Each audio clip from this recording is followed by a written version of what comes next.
Welcome. This is Argue for Anarchy. My name is Timothy Raybon.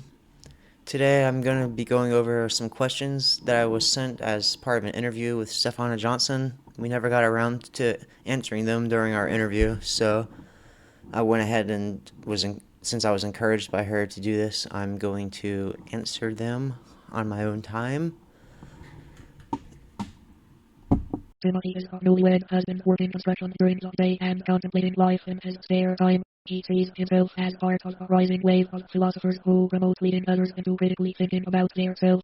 For others to do the same, his borderline sloppy production quality is influenced by do-it-yourself and ethics. If you think you could do better, let us see you try.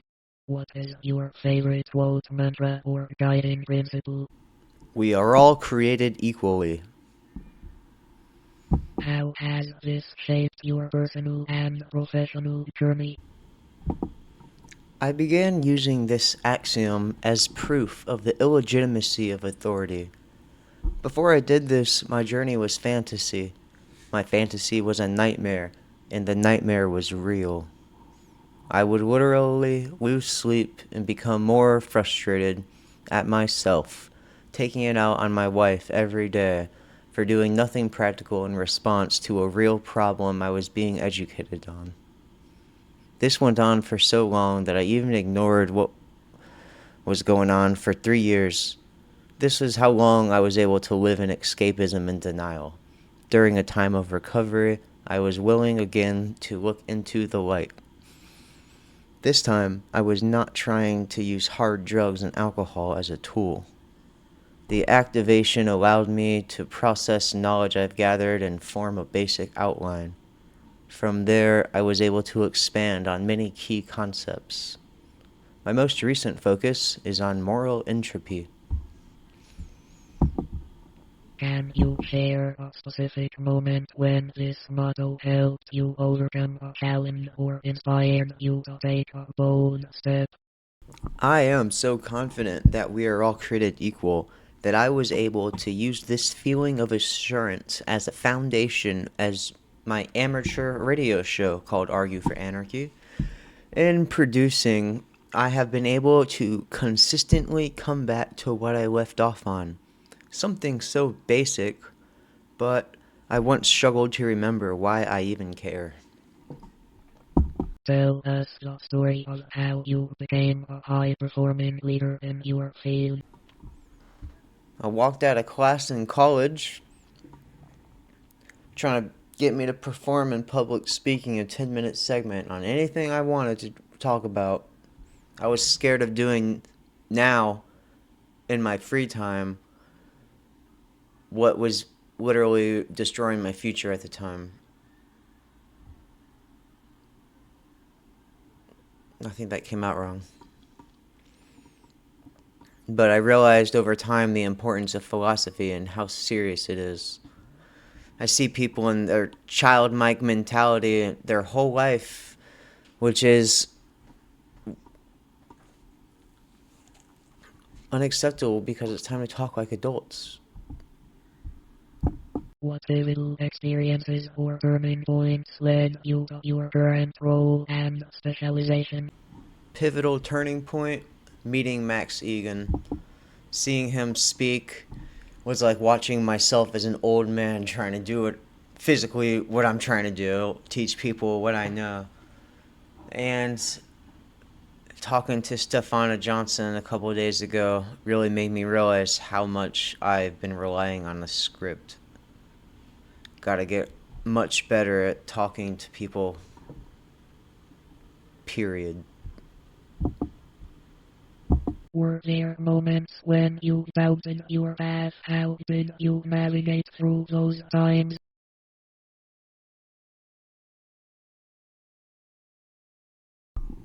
The path that I lived was full of folly. I practice conscious prudence throughout my days now. It disgusts me to think of the person I once was. I always remind myself, the person I once was could not do what I am doing today. Prudence is doing things that do not mess up your goal. You're being Practicing prudence, that means you're not doing things that are a waste of time. Every great leader has faced significant challenges. What has been your biggest struggle and how did it shape the person or leader you are today? So, I think to be honest, the whole trivium process is still a problem for me because I'm teaching it to myself, or I'm practicing it myself. Or what I mean is, it's not a very commonly talked about thing, so even saying this can make someone cringe.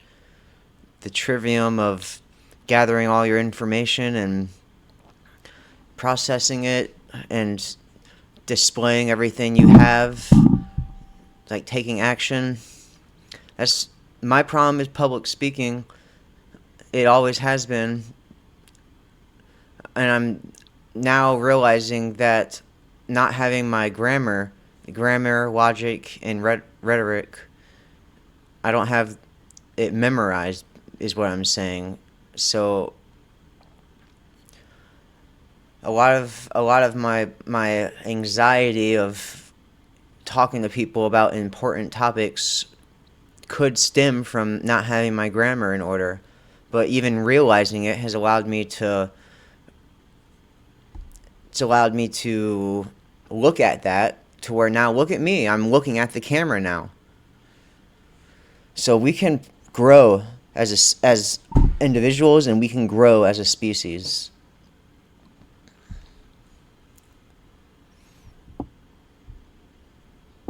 What did you learn from that experience that you now use to empower others? I see potential in everybody.